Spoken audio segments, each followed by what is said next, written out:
lepo pozdravljeni v naši knjižnici na današnjem pogodnem večeru in sicer zadnjim dogodkom v nizu dogodkov, ki smo jih pripravili ob 100-letnici smrti Ivana Cankarja v naši knjižnici in sicer od zgodovinskega orisa Cankarjevega časa, literarnih analiz Cankarjeve literature, pregleda avtobiografskih odtenkov v njegovi literaturi, analize njegovega odnosa do žensk, prejšnji teden, ki ga je tudi vodila pogovorni večer gospa Meta Kušar, gleda filmov po njegovih literarnih predlogih, je današnji večer prav nekaj posebnega, drugačen. Govorili bomo o duši, psihi obeh velikih umetnikov, Prešernu in Cankarju, o tipu Slovenca, pravzaprav pa gospa Kušar, se ne znam ponoviti, kar ste mi rekla, točno, če bom prav povedala, kaj vse je tema današnjega pogovornega večera. Tako da, hvala lepa, gospa Kušar, ki vas lepo pozdravljam, ki bo vodila današnji pogovorni večer. Tako pozdravljam dr. Vesno Godina, hvala lepa, gospa profesor, da ste se odzvali našemu razredu. Hvala lepa, dr. Matjaž Lunaček, ki vas smo z veseljem povabili in hvala lepa, da ste se nam pridružili. Dr. Borut Kodlar, tudi vas lepo pozdravljam in hvala lepa, da ste danes naš gost. Jaz vam z veseljem predajam besedo in še enkrat vsi lepo pozdravljam. Hvala lepa, da ste se nam vsi pridružili. Hvala lepa. Hvala lepa tudi vam, da ste v takem velikem številu prišli danes večer. V kratkem bi pozdravila goste, ki jih sicer gotovo poznate, ampak vseeno, dr. Vesna Godina je slovenska antropologinja, doktorica socioloških znanosti in predavateljica socialne in kulturne antropologije, dr. Matjaž Lunaček, psihiater, psihoanalitik, diplomant primerjalne književnosti, esejist, pisatelj, pesnik in dr. Borut Kodlar, doktor medicine, psihiater in psihoterapeut. Jaz sem si izbrala pač naslov tak, kot smo se ga vsi učili tako rekoč od 2. razreda osnovne šole, prvi največji, drugi največji. In me zanima za začetek, vse vi trije, vsak zdaj se seveda strinjate, da sta te dva največja. Ja, veste, kako bi rekla? Moram zdaj vzeti tole. Ja, to zdaj, kaj je največje in kaj ni največje, je vedno vprašanje kriterijev, ne? Če bi seveda gledali na socialni vpliv, ne, na ogled, tudi na nekaj, bi rekla, vpliv na to zgodovinsko formativno tirnico, ki je za Slovence važna, potem to velja. Zdaj pa, če pa govorimo o osebnih okusih, pa mogoče ne velja, ne? Ampak zdaj osebni okusi pa nimajo te socialne dimenzije, tako da če gledamo socialno dimenzijo, je to verjetno res, ne? Ja, jaz bi ga kar tako označil, ja, kot največjega, zaradi tega, ker se mi zdi... Oba dva, ja. Zaradi tega, ker se mi zdi Cankar tako neverjeten stilist. In zaradi tega, ker dolgo časa ga že proučujem, tega Cankarja, in sem več plasti pri njem zaznaval, skoraj ni tematike, ki se jo ne bi loteval, tako da se mi zdi ne v političnem smislu pomemben, pa sociološkem pomemben in tudi zelo, zelo velike psihološke tančine je sposoben pripeljati na plan. Seveda oba dva, ta velikana, sta me pa še z enega posebnega stališča zanimala, in sicer z stališča do avtodestruktivnosti oziroma samomora, ne? ker za Prešernovo življenje se ve, da je večkrat tudi sam samomor poskušal, kar so pri Savici, imamo eno tako samomorilno krizo. Cankar je pa dobesedno posud z samomori in samomorilnimi poskusi. In zaradi tega, ker me je to takrat pač zanimalo, sem to zelo natančno vse pregledal. In mislim, da je sposoben oba dva velikih psiholoških tančin. To bi rekel.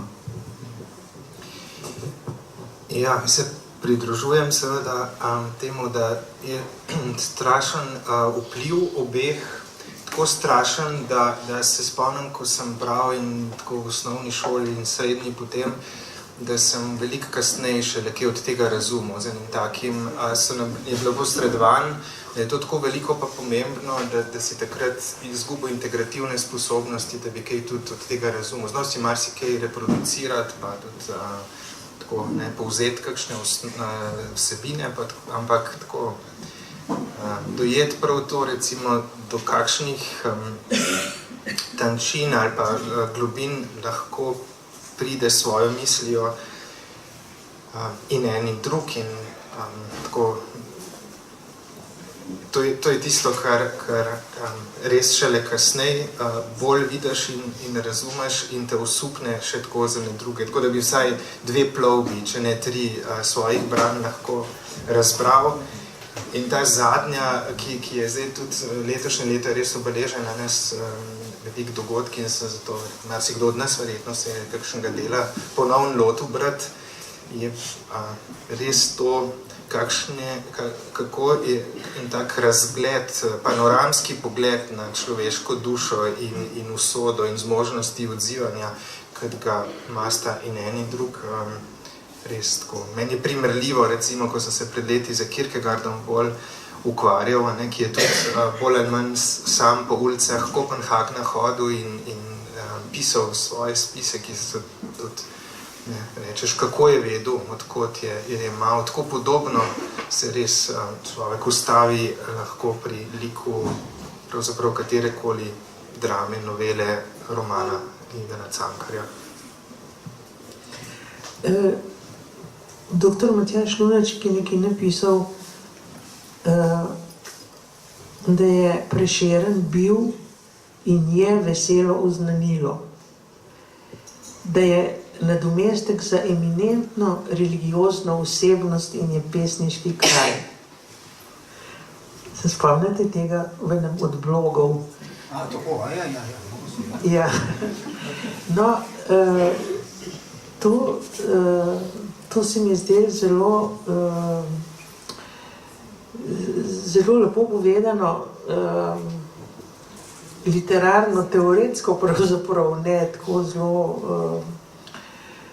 kritično, mislim, ne analitično. In potem imate še eno opombo, da je pravzaprav Prešeren, o čemer mi ne razmišljamo, pesnil manj kot 10 let vsega skupaj, in je ta opus, ta ena pesma... Ne, da je pesno manj kot 10 let, ampak dobro je pesno manj kot 10 let. Ja, no, tako, ja. Tisto, kar je seveda ni povezano z nekimi tanjšimi vsebinami na začetku ali pa na koncu svojega opusa. In pa tudi ten podatek, da ko se je srečal z Ano Jelovškovo 3 leta ni pesnil. Tega nisem zasledila, ko sem poslušala 3 leta Franceta Prešerna pri profesor Paternoju, ampak sem takoj sprejela to vašo trditev, nekako sem jo takoj razumela, da je verjetno res bilo to. Ni strte zvita, tista res je tako. Ja. Sicer je pa to popolnoma v skladu s tem pesnjenje, poezija je pravzaprav eklatantna, bi rekel, sublimativna dejavnost. In zdaj, če tukaj pride do neke, bi rekel, pa tako direktne seksualne zadovolitve, kot je tu pred Prešerno za to deklico, ki je bila kar čedna, pa tako naprej, in sicer ni bila intelektualno prav zelo opremljena, ampak se to za tisto direktno zadovolitev niti ni tako važno. Se pravzaprav potem zdi logično, ali pa recimo čisto sprejemljivo, da ni takrat pesno. Ampak dejansko je pa tudi po tem obdobju, ne, potem zadnje njegovo obdobje je zelo skromno, spet on preide na razmeroma enostavne pesmi, to pa mislim, da je že posledica potem pa alkoholizma. Mi vemo, da ena taka psihološka depravacija nastane, ne. Ampak ja, tiste 10 let je zanimivo zato, ker pesnik Prešeren je pravzaprav nekdo, ki je počasi dozorel, vse on je svoje prve stvari razmeroma že za tisto dobo, ne, pravzaprav kot en zrel mož, tako rekoč, začel pisati, ne. In potem seveda tisti velik vrh, ne, za katerega absolutno smatram, da je kar pri Savici, tisto, kar je najbolj, to je naša Iliada, ne, pravzaprav, to je tekst non plus ultra in sodi notar, ne, bi rekel nek Parthenon, ne, ni nič v naši literaturi primerljivo, pa tudi če ljudje pišejo 50 000 verzov dolge knjige. Ampak počasi je zorel tudi Cankar, ne? Recimo, jaz sem letos nekako prvič dojela, kako mlad je on umrl. Kot študentka in kot mlajša nisem mislila, da je pač že tako kmalu umrl, da ni imel niti 42 let je imel, ki je umrl, ne? Ampak začel je pa kot petošolec in pri 17 letih je eno zelo zanimivo pismo materi, ki piše za God, kjer govori o tem, kako je on talentiran in kako je nesel eno dramo v dramo in da so mu jo sicer zavrnili, ampak da jo bo on popravil, hkrati pa en strah, ko pravi, ampak včasih mi pride na misel, da se bo en pojavil in bo rekel, ne, nisi talentiran, nič ne bo iz tega, ker ti sanjaš, da si velik, ne. No, ampak seveda ta razvoj, to kolo je šlo naprej, ne, in potem tudi on ima verjetno en tak vrh, ne, ker usode obeh teh dveh genijev so bile težke, ne, da si bo eksistencialne ali pa verjetno tudi politične, vkolikor ni bilo že težko to, da sta bila oba tako zelo individualna in enkratna, kot sta bila. Bi tudi o vrhu oziroma o zorenju Cankarja kaj povedali? Ja, to se mi zdi relativno. Zdaj, v tistih časih, če je človek 42 let živo, niti ni bilo tako malo v nekem smislu, ne, večina ljudi vendarle svoje opuse lahko tudi že do takrat pravzaprav upravi, ne, nekateri avtori so sicer kasni, ampak drugače pa bolj je bolj zanimivo to, ne, kako ta razvoj gre, ne, najprej s pesništvom, se veliko ljudi s pesništvom začne, pa potem preide v prozo, ampak recimo tiste najboljše stvari, no, se meni zdi, ki se človeka res globinsko dotaknejo, so pa po moje, no, tako bi rekel od leta 1905 mogoče naprej, ne, ampak on je do konca pravzaprav zmogel zelo kvalitetno ustvarjati, ne, ni bilo to problem. Jaz sem nazadnja stvar, ki sem jo pravil, je čisto neverjetna, ne, pravzaprav kot ena alegorija, pa recimo v šolce to nismo učili, pa tudi ljudje malo poznajo. Leta 10 je napisal 3 povesti, ena od njih je Krčmar Elija, ki je izjemna stvar, ne. Mi kar naprej imamo, ne, tako kot en tak, kako bi rekel, stereotip, kar naprej v njegovi materi se razpravlja in tako naprej.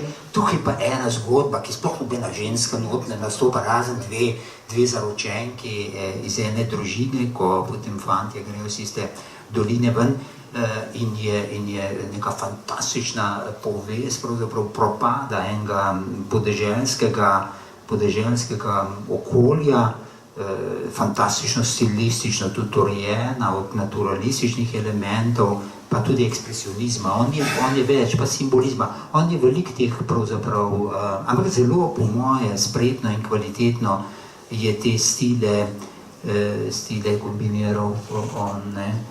Ampak prav čudovito, ne, ker tam nastopi, ta Krčmar Elija je en jud, ne, ampak on mu reče žid, ne, tako.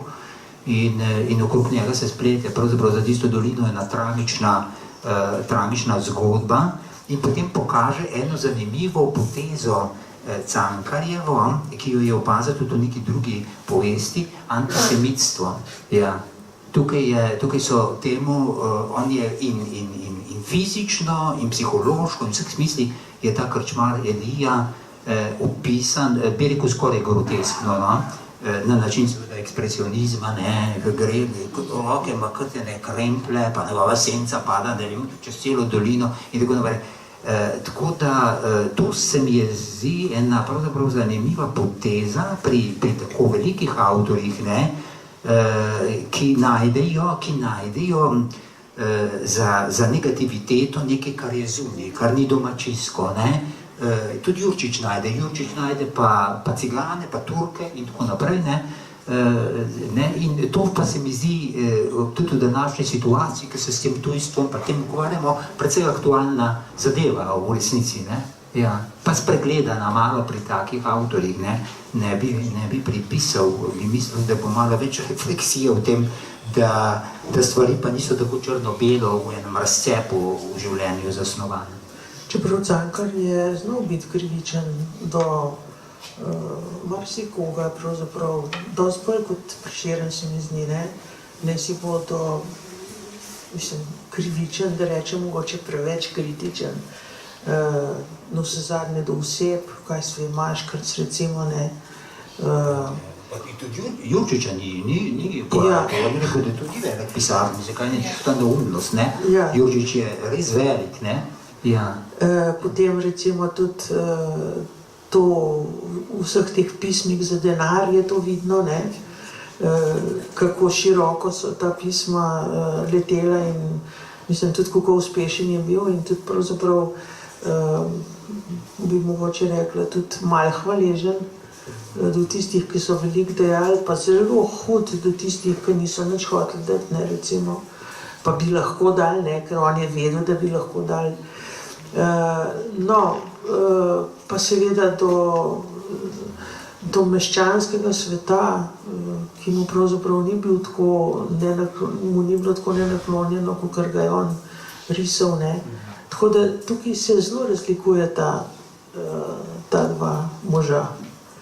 Ja, ampak po drugi strani imate pa pri Cankarju pa drugo plat, kjer se pa izjemna empatija pokaže, posebej, kadar gre za otroke, za doraščajoče, je pa ne samo tiste znane povesti, kot je Hiša Marije Pomočnice, ampak tudi kakšne drobne črtice, recimo ena taka izjemno pretresljiva je ena črtica, ki se Jure imenuje in si človek kar težko predstavlja, da recimo to je komaj 100 let od tega, ali pa dobrih 100 let. Tukaj opiše enega nezakonskega fantička, ki mu je še potem mati umrla, oni so ga z enim vozom dostavili tam iz to občino, ki je bila mama doma in tam so se mu pa naravno zgrozljive stvari dogajale. In to s takim posluhom za dušo tega otroka, to opisuje, da je tukaj tudi se pravi veliko ravno obratnega. Absolutno, ali pa recimo kakšen iztanjšen posluh ima tudi, kadar piše o živalih, recimo, o naravi tudi, ali pa recimo tisti otrok tudi, ki naredi samomor, zato ker ga njegov prijatelj upomni, da tista matematična naloga čist lahka. Mislim, to je tako, kot da bi neke notice v časopisu prebral in iz te notice, ki jo prebereš, kaj se je zgodilo recimo v Črni kroniki, narediš umetnino, krasno umetnino. Res, tako kot je on rekel, iz kamrice v kamrico se odpirajo nova vrata in on je obvladal to tančino iti skozi. Doktor Vukovina, če bi svoje antropološke ugotovitve v Slovencih, ki jih nekoliko poznamo, strnili, kaj bi rekli, a sta ta največja popolnoma štrlela ven iz tega slovenstva, ki ga vi poznate in o katerem govorite, a sta se morda tudi onadva z vsem, kar sta napisala, ujemata z vašimi ugotovitvami? Ja, in eno in drugo bi rekla. Ne? Zdaj ujemata se, zdaj polno elementov je bilo omenjenih, kjer se ujemata. Zdaj ta temeljna, bi rekla, socialno-kulturna tirnica Slovencev je domačijskost. Ne? To se pravi pripadanje neki skupini, ki je relativno majhna, sestavljena iz znanih ljudi, ne? Ki skupaj v resnici skrbijo za lastno preživetje. Pač model je kmečka domačija, kjer seveda obstaja neka morala, ki je drugačna kot do tistih, ki so zunaj, in to je bilo zdaj omenjeno. In potem v resnici ta svet je majhen, v resnici ta socialni svet je v resnici zelo majhen in tisti, ki so zunaj, so sovražniki oziroma so negativci. To je bilo zdaj omenjeno v primeru recimo Židov, ampak tudi tistih, recimo, ki niso dali denarja, ki niso sponzorirali, torej tisti, ki niso bili člani moje skupine. Tako da oba ste pravzaprav pač po mojem vedenju v resnici na nek način materializirala oziroma prakticirala to socialno-kulturno tirnico. Zdaj seveda štrlela sta pa vam po tem, da sta si upala biti drugačna. Namreč, ker ena stvar, ki je za Slovence značilna in je značilna še danes, je tako imenovana tisto, kar jaz imenujem politična kultura nevidnosti. Ampak to zdaj ni samo nujno politična kultura nevidnosti, ampak je sploh ta tendenca k ne biti videna. Zdaj ta tendenca je v resnici del naše tirnice že v resnici od upeljave feudalizma, če lahko tako rečemo. In temelji na neki seveda zgodovinski izkušnji, ampak kasneje pa v socialni organizaciji, ki jo je predstavljala vaška skupnost, ki je bila sestavljena iz teh domačija, ki so predstavljali primarne preživetvene skupine in potem vaška skupnost to sekundarno širšo preživetveno skupino, onkraj katere ni bilo več nobene, ker tudi država v tem smislu seveda ni obstajala in tudi ko je začela obstajati, podatki kažejo, da pravzaprav ni kaj dosti vplivala na to matrico. Je seveda zadeva taka, da pač normalno v tej socialni strukturi človek skuša preživeti znotraj lastne domačije, če ne more, pomagajo tisti, ki so člani te širše skupine, torej vaške skupnosti. In če tam ne more, potem pravzaprav bi to se lahko tragično končalo, čeprav v resnici pač struktura taka, kot je, vedno omogoči preživetje celote. In zdaj znotraj tega je, kako bi rekla, politična kultura nevidnosti smiselna, zato ker zdaj se jaz nimam časa pač spuščati v razdelitev zemlje, ampak zdaj zgodovinski viri kažejo, da zemlja je bila v feudalizmu razdeljena v hube, hube so bile razdeljene po egalitarnem principu, seveda, ker so bili Slovenci, predslovenci, ali kakorkoli jih najmenujemo, pač takratni Slovenci, so bili izraziti kolektivistični egalitarci, kar so Slovenci v resnici še danes. In stanje je bilo tako, da ko je pač zaradi naravnega okolja vi niste mogli imeti tako kot recimo v severni Nemčiji ali kaj podobnega zemlje v enem kosu, ker je bilo pač to različna geografska sestava zemlje. Če ste imeli vi 12 hektarov, ste potem imeli recimo 3 hektare polja, 4 hektare pašnika, pač ne vem kaj. In ta zemlja je bila razdeljena med vse člane vaške skupnosti, en isti tip zemlje, recimo na 30, če vzamemo, da bi bilo 30 domačij v vaški skupnosti. Torej, ti si imel polje, točno si vedel, katera je tvoja zemlja, to polje pa ni imelo ograj in ni imelo poti. Se pravi, če si ti hotel priti do svojega, recimo, pridelka, ti nisi mogel sam se odločiti, kdaj bom ja šla ali pa šel po svojo ajdo. Ker bi potem moral iti po polju drugega in pohoditi pridelek drugega, kar pa seveda se ne bi dobro končalo. In zato se je bilo treba dogovoriti. Zato je torej tudi pri Slovencih ta slavni pregovor dajmo se zmeniti. Zato še bodo danes rekli, če pač imate v službi težave, dajte se zmeniti, daj poskušaj se zmeniti.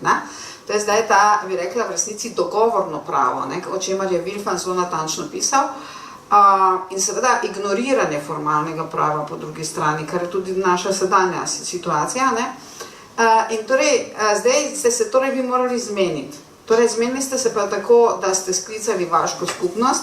To pomeni, da imamo mi, recimo 1500 let trajajočo tradicijo neposredne demokracije in potem zdaj 25 let trajajočo demokracijo formalne demokracije. Ne? Potem imamo predsednika države, ki pove, da bomo zdaj mi praznovali 25 let demokracije. Ne? Mislim, zdaj, pač jaz vedno pravim, da vse predsedniki države bi se morali minimalno izobraziti, ne? Ker to je pa res škandalozno, da take osebe dajo take izjave. Ne?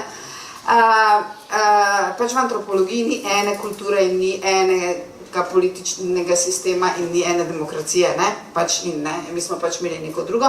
In zdaj, ko ste vi tja prišli na to vaško skupnost in ste pač hodili priti do tega svojega gajde ali ječmena ali kar ste že pač imeli, ste se vi morali zmeniti, a ne, dajmo se zmeniti, bi šli mi to v torek, ja, bi šli v sredo, ne, bi šli v četrtek, ne, bi šli v petek, ja, ne.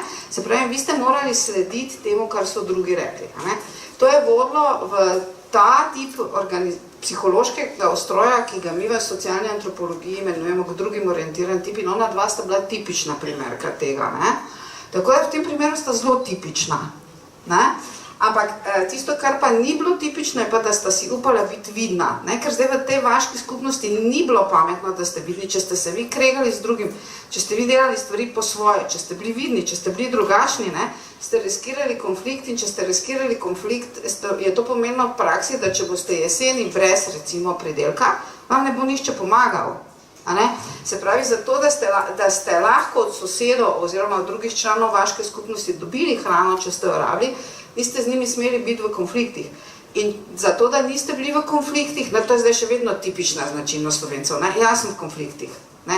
In to je popolnoma neprimerno, to mi vsi govorijo vedno, ne, popolnoma kjerkoli delam. In zdaj imam spet iste težave, ne, kjerkoli sem. Ker pač pridem jaz v situacijo, ker oni to po domačijsko si vse razdelijo, briga njih za pravila, briga jih za, ne, pač nekaj napišejo od drugega. In potem seveda jaz nekako nisem posebej navdušena nad tem in potem seveda je to takoj problem, ker potem rečejo, ne, ti si konfliktna oseba, ne, to je pri Slovencih minus. Ne, ker pa celo zgodovino si ti moral biti nekonflikten, torej neviden.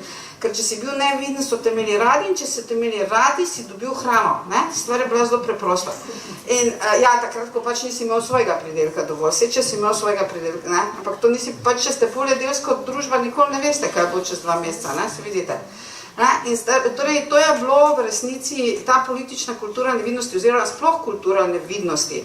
In to meni tudi vsi intervjuji kažejo, ki jih imam zdaj nekaj več kot 100 zbranih, že ima kakih, verjetno enih 300, v zadnjih 25 letih, to vsi ljudje natančno zelo dobro vejo, kaj je narobe v podjetju, kaj je narobe pri šefu, kaj bi bilo treba spremeniti. Mislim, jaz sem šokirana, ko pravzaprav na neki bazi, ki je nevidna, vidim, da ljudje zelo dobro vejo vse, kaj je narobe in tudi vejo, kaj bi bile rešitve, ne? Ampak to oni povejo v sferi nevidnosti, ne? Ko pa je treba biti viden, takrat pa seveda ne. In to je zdaj, mislim, tu sta pa ona dva odstopala, ne? Tu pač ona dva sta odstopala, ona sta bila vidna, mislim, da sta bila vidna, ampak sta, no, dobro, to ste zdaj, je dr. Lunaček to boljše povedal, ne? Ampak ja, tu gre za neko tako, bi rekla, mogoče grandiozno gesto, ne? Oziroma držo, ki je netipična za Slovence, ne? Oziroma, če je prisotna, ni prisotna javno. Ne? In to je pač povezano s to tirnico, kjer je bilo to nefunkcionalno. Tudi če si bil tak, ne, tega nisi javno pokazal. Zato, ker pač se to preprosto te je lahko grožalo preživetveno. Ne? Tako da v nekih, se pravim, drugače pa sta kazala s to, tistim, kar mi rečemo, drugim orientiran tip, pa z temi, bi rekla, ne, značilnimi domačijskimi logikami, ne. Pa tudi seveda s to, ne, ko ste prej rekli psihološke tančine, zdaj dr. Lunaček bo vedel boljše od mene, ne, ampak vemo to, pač nekateri, ki se s tem ukvarjamo, pa ki smo kakšno stvar doživeli v življenju, da psiholoških tančin ne morete razumeti, če sami niste bili tam. Razumete, ne? Jaz vedno rečem, ne? To je tisto, kar je Freud rekel, ne? Ne moreš ti se naučiti delati analizo, če jo nisem naredil na sebi. Ne. Zato, ali pa kdo drug ni naredil na tebi, ne, ampak dobro, ne, pa njemu je to bilo tako, da je sam naredil. Ampak dejstvo je, če ti nisi bil tam, kako veš, a ne, moraš biti tam, da veš, a ne, moraš biti tam na tem robu, recimo, a ne, ali pa v tej grozljivi situaciji, da dejansko lahko z neko tančino in seveda z empatijo opišeš, a ne. To ne more biti, bi rekla, intelektualni projekt, ne, seveda je potem tudi lahko, ampak najprej mora biti... Zavest pa izkušnja, ne? Seveda, izkušnja mora to biti, a ne. Razumete, to je nekako tako, ko jaz, ne vem, pač dobro, v življenju sem neke stvari skozi dala in sem imela tudi v širšem sorodstvu neke ljudi, ki so imeli, mislim, tudi prijateljice moje hčere in to, ki so imeli neke resne probleme, hodili so k njim specialistom, gore, dole, terapeutom, ništa, neke tablete so jedli, ništa. Potem sem jaz rekla moje hčeri, da je reči ti, ne pride ona malo k meni na kavo, je prišla 3-krat in je bilo v redu, a ne.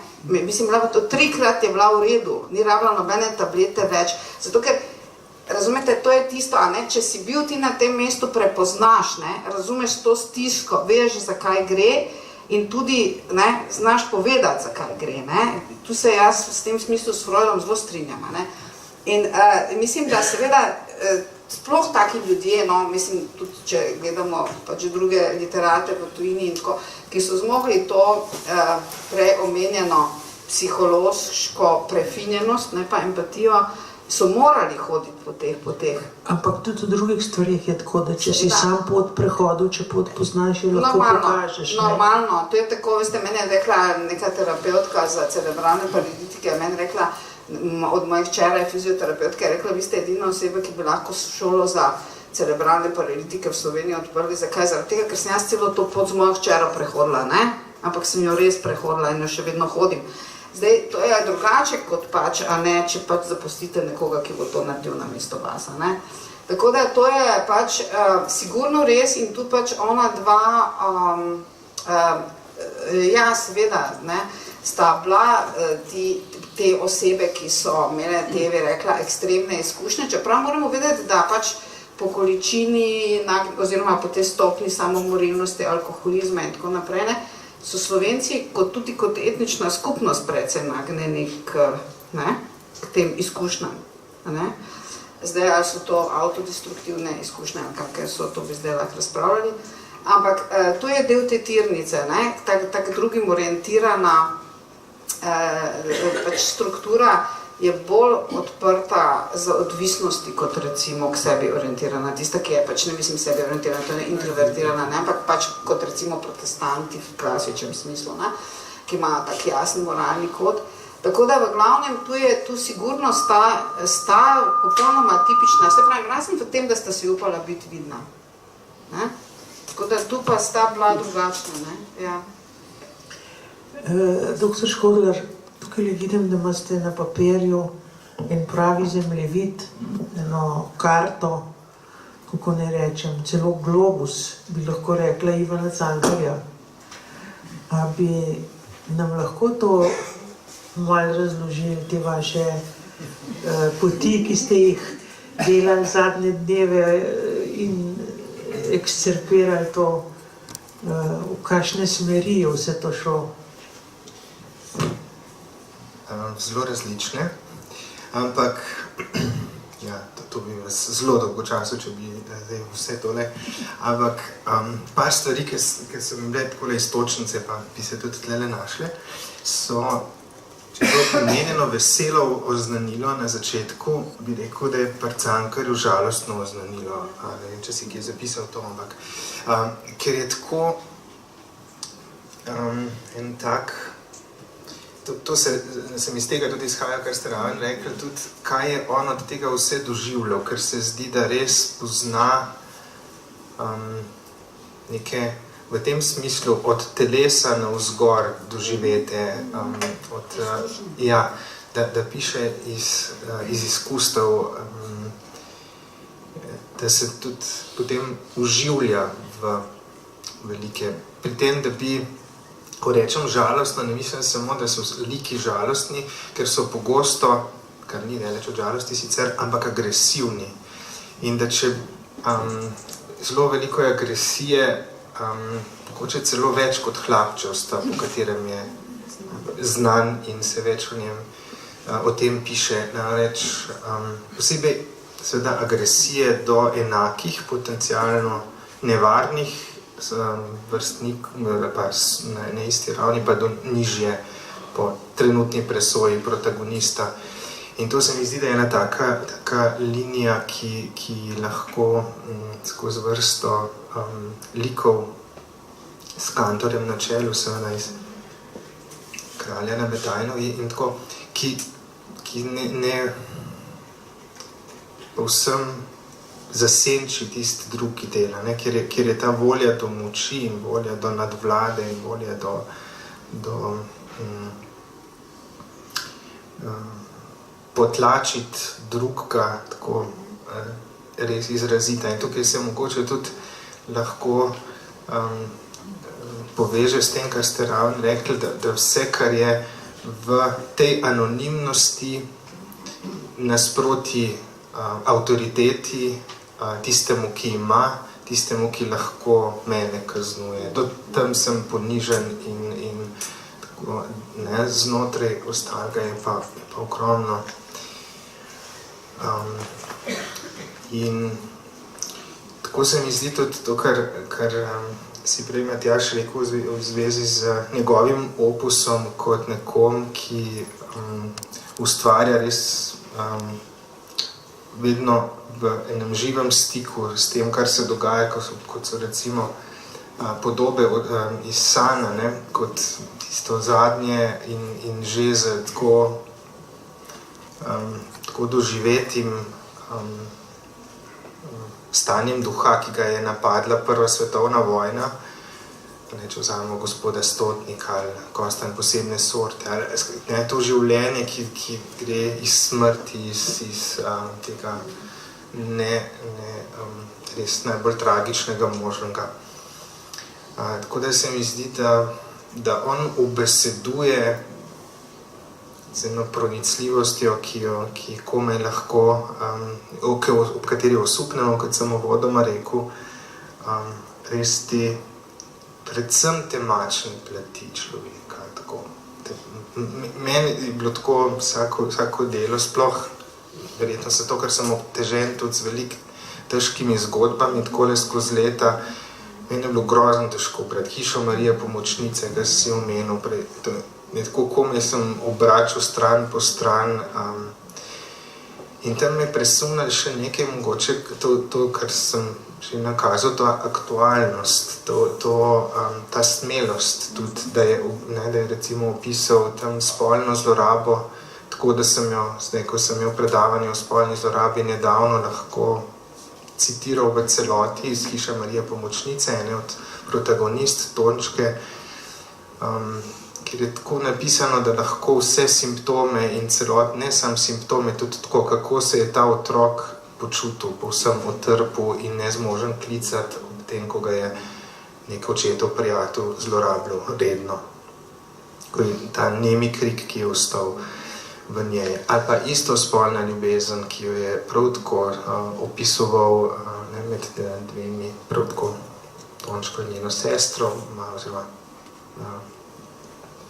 ni prava sestra bila v družini, pa te druge z še tretjo. Skratka, to so bili časi, kjer se ni o tem tako odprto pisalo, ampak spet ne gre samo, da je tema odprl je tako doživeto iz izkustva, kot smo prej rekli, oziroma tako doživeto, da si lahko kot bralec ne vstopil v lik. In meni je to pri njemu zagotovo tisto, kako se je po teh pokrajinah, predvsem, kot sem, ne vem, če se vsi strinjate, temačnih, predvsem, ampak zelo gibal, tako kot da je vse to že prepotoval.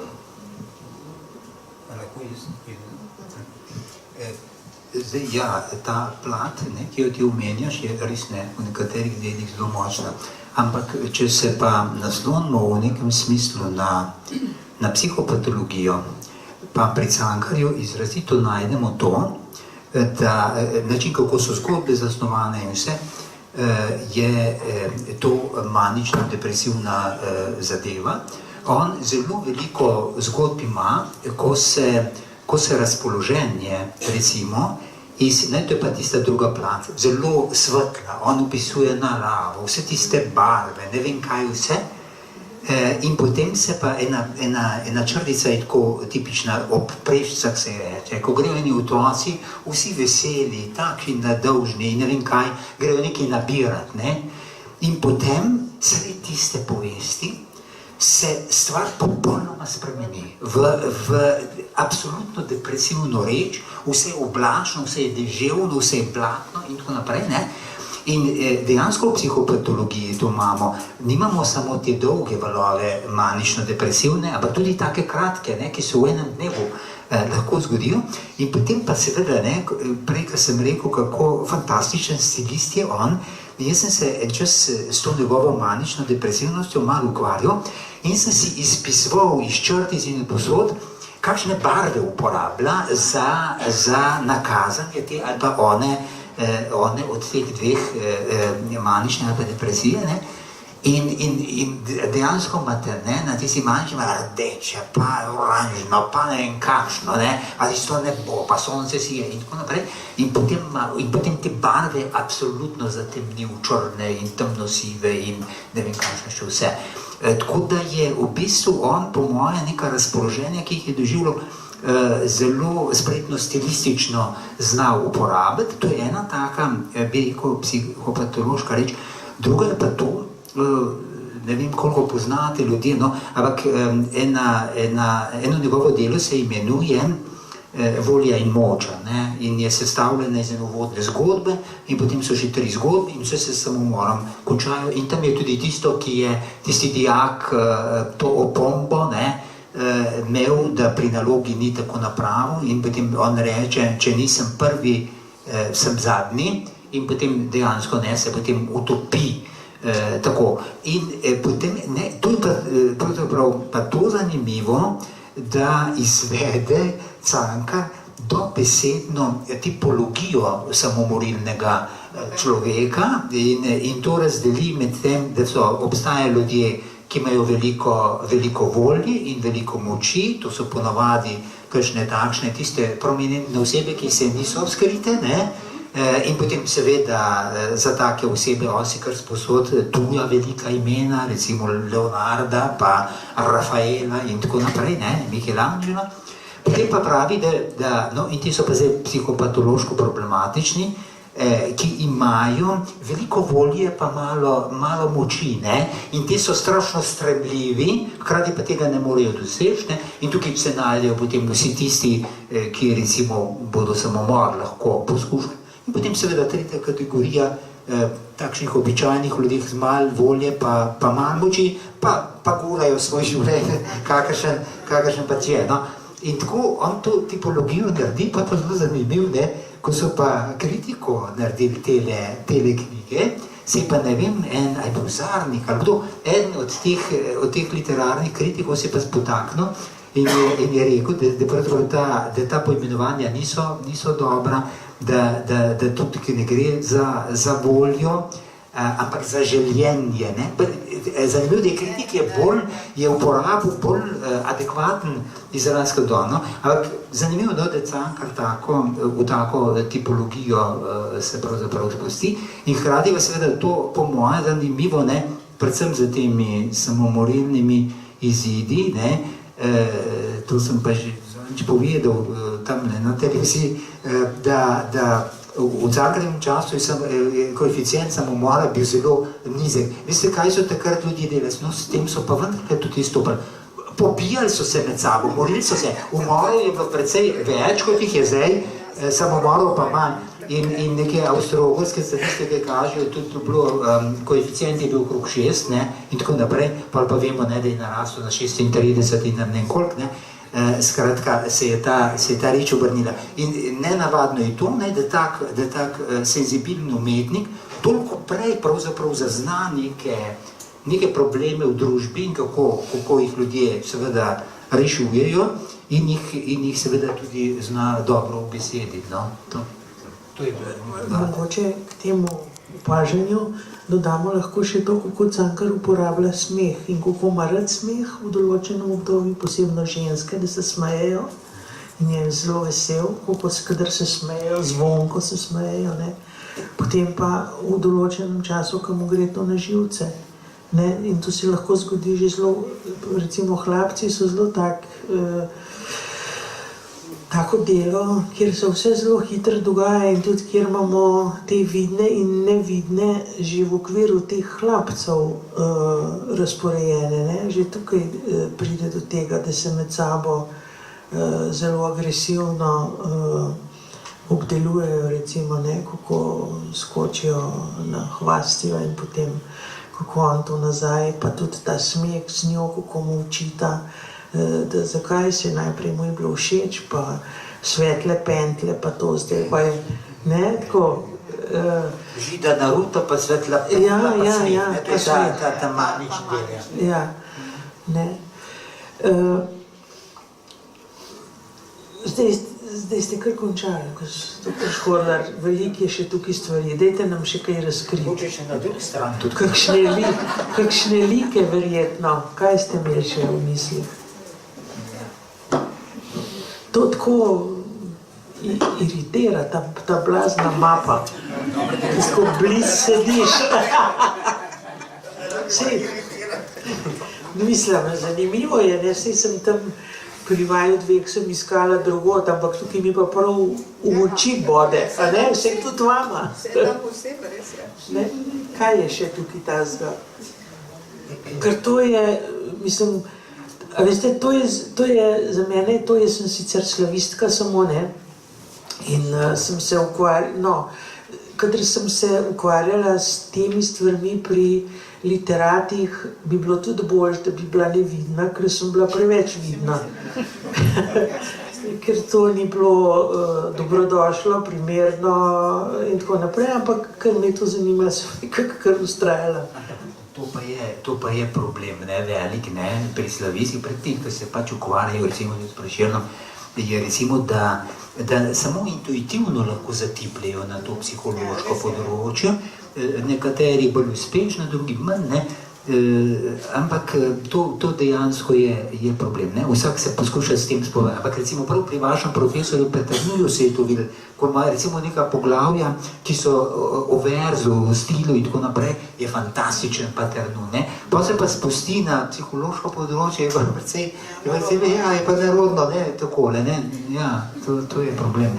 No, moram reči, da ko sem brala te vaše bloge, ne, mi kar odlegel, ko ste tam noter te intelektualne žolnirje, tako ste jih spodrezali, prav pri korenini, recimo, kako so to neke akademska blebetanja, da to nič ne stoji, če človek tako nekako v tem smislu etika in beseda in to, kar delaš in to, kar predavaš, vsi veste, tako kot je rekel znameniti hrvaški pisatelj, ne, kako se počutijo besede, ki jih ti izrekaš, pa one naenkrat vidijo, da ni nikogar, ki stoji za njimi, ne. In to je veliko tega kabinetnega dela, je zelo veliko to usmerjenega, ne, kjer se pač ene stvari zelo intelektualistično, kabinetno razpredajo, ki so nekako narejene že v samem izboru, zato da se bo prah nabiral na njih, ne. Nekak, ne. To vi govorite tam zelo, mislim, me to prav podžgal me, ko sem to brala, kako ste jih dobro spodrezal, vse te, zdaj ne bom jaz imena ponavljala, kdor želi, ne gre vas brat, ampak ste jih prav lepo jasno našteli, kdo vse in kako. Čeprav vsaka oseba pa ima seveda ne, lahko tudi neke tako intuitivno zazna. Recimo, Janko Kos, ki je bil moj profesor tudi, ne, pa ga nisem imel posebej naročistli. Ampak leta 1959 je pa napisal en tekst o krstu pri Savici, ki psihološko ta dva junaka obravnava. Še kar fajn, še kar stoji tisto dobro, ne. Buje se posrečno, ne. Zelo dobro. Tako da intuitivno tudi lahko. Mogoče je imel pa ravno takrat kakšne take fajne izkušnje. Ne, tudi to se zgodi, da bi kaj tazga mogoče danes preklical. Zdaj, čez leta, ne? To bi bilo čisto mogoče, posebej zdaj se vam pravim v duhu politične kulture nevidnosti, je treba včasih kaj preklicati sestri. Ja, res bo to, ja, pa ste prav. Ampak dajte nam z tega lista še kaj povedati. No? To je zdaj postojen tak objekt, tukaj Objekt želje. Ja, nekaj drugega sem hotel reči, ki je sicer tudi noter, ampak da je pa na drugi strani tudi res, da pa v naših krogih, ko poskušamo psihološke dimenzije pa vzvode in mehanizme bolj razumeti, pa zelo manjka nečesa, kar bi človek rekel enega tako sintetičnega v enih celotah znanja in razumevanja. Prav to, kar smo že prej večkrat naslovili, to, kako je živeti eno življenje nekoga, ki ima takšna nihanja razpoloženja, ki ima za sabo zlorabo, ki je v kakršnikoli življenjski situaciji ali pa z nekimi težavami, ki jih ima. In da bi bilo zelo pomembno, da bi se, ali pa tako dragocen, če bi stroke med sabo res bile v večjem dialogu, da bi se tako zelo veliko pomanjkanje, bi jaz rekel samokritično, je pri recimo mladih zdravnikih, specializantih, tudi specialistih že, da bi poznali kakšne like takole iz literature, kjer bi lahko te opise nekega človeka, kot je ne vem, Kantor, ki smo ga omenili, ali Jernej, ali Peter iz Pohujšanja, ki celota nekih značilnosti, odzivov in to lahko zelo reprezentativno nekomu rečeš, če seveda pozna to zgodbo, če je prebral nekaj od tega, ali pa če bi skupaj brali, če že ne. Jaz sem pred enim časom bil na eni konferenci, pa je pristopila, ko sva še čakala tako pred začetkom konference, ena gospa v klobučku, taka prijazna, in se usede zraven mene in tako, mislim, da je bilo ene tretje, četrto vprašanje, pa kaj berete? Prej me je še zaslišala, kaj počnem, pa kaj berete? Ja, pa kaj tudi? Pa je rekla, veste, meni življenje to rešilo, da sem brala. In še ena zanimiva situacija je bila, ker se je potem eno predavanje odvilo o tistih ljudeh, ki so jih v sirotišnicah ki so bili torej, v domovih za otroke brez staršev in potem kakšna je bila njihova usoda in kako so imeli težave z navezovanjem, z odnosi, z vrsto psihičnih težav. In potem pride ta ista gospa do mene, pa prav ne verjemte jim, ni tako, jaz sem tudi iz sirotišnice, pa sem kar v redu. No in se to dvoje povezali, ker je brala in glasbo poslušala, jo je to rešilo in to je še enkrat ponovila potem. In se mi zdi, da je to tisto, kar tudi lahko vzamemo za razumevanje ljudi, za sebe tudi in da doživimo tisto, kar to stoji tudi tukaj, kar se mi zdi, da bi pripisal Cankarju, Prešernu, Kierkegaardu, ki sem prej omenil, da opišejo res tako, da bi tisti, ki je to sam doživel, rekel, kako je vedel. To, kar reče Thornton Wilder, da če bi Ernest Hemingway bral svojo biografijo ali pa Katarina Velika, bi mirno ostal in rekel, v redu je, moja skrivnost je zadržana. Če bi pa Nataša Rostova brala Vojno in mir, bi pa vzkliknila in rekla, kako je vedel.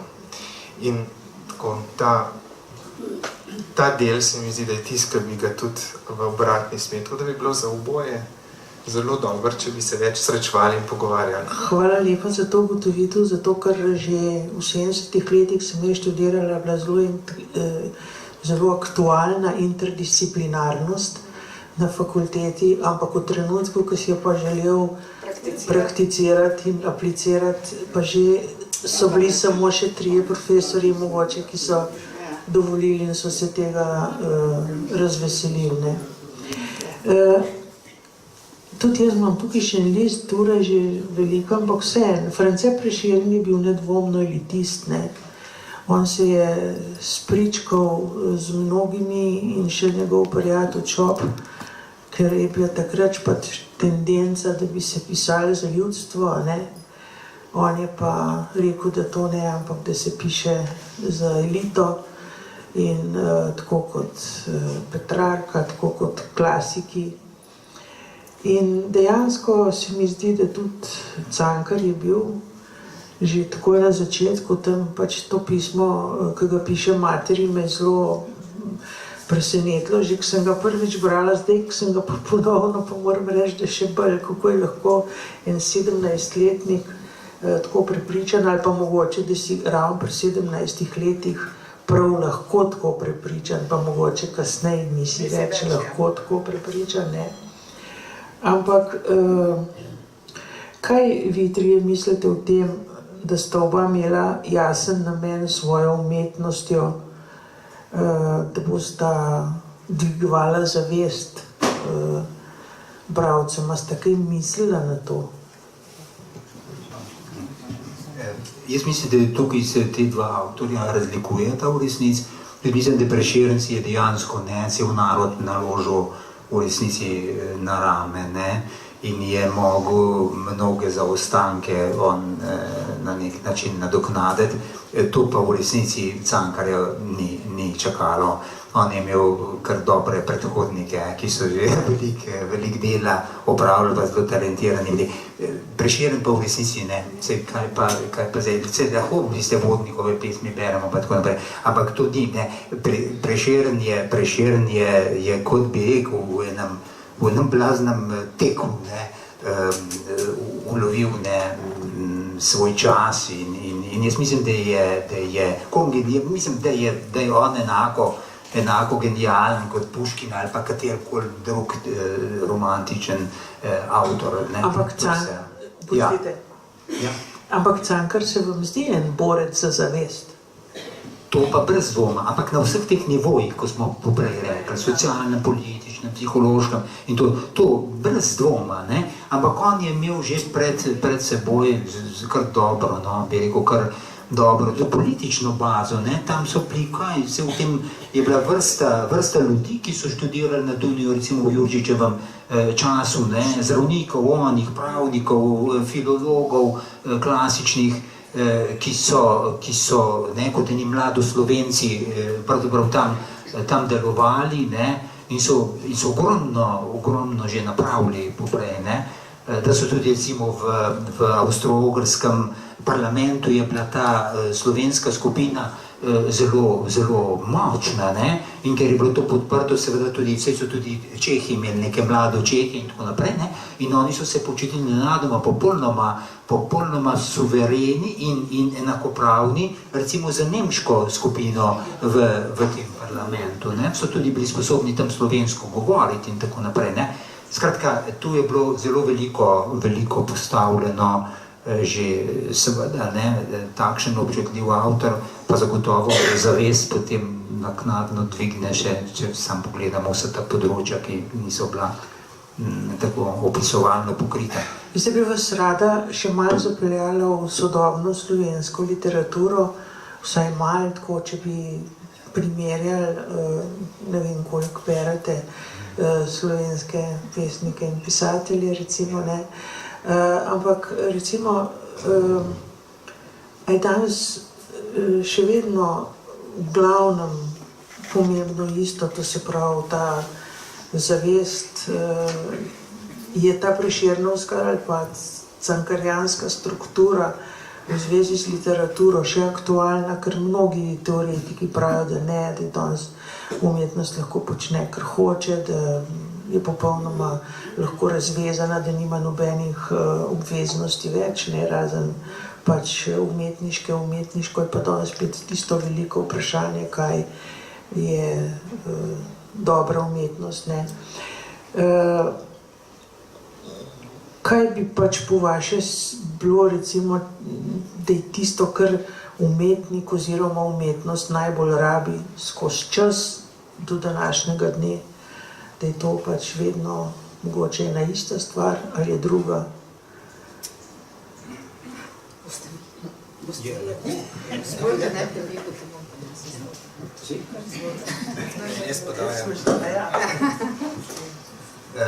Najprej to mislim, ne, da imamo mi zdaj v sodobnem času kar nekaj izvrstnih avtorjev, ki se tudi pravzaprav zavedajo nekega svojega klica, neke dolžnosti.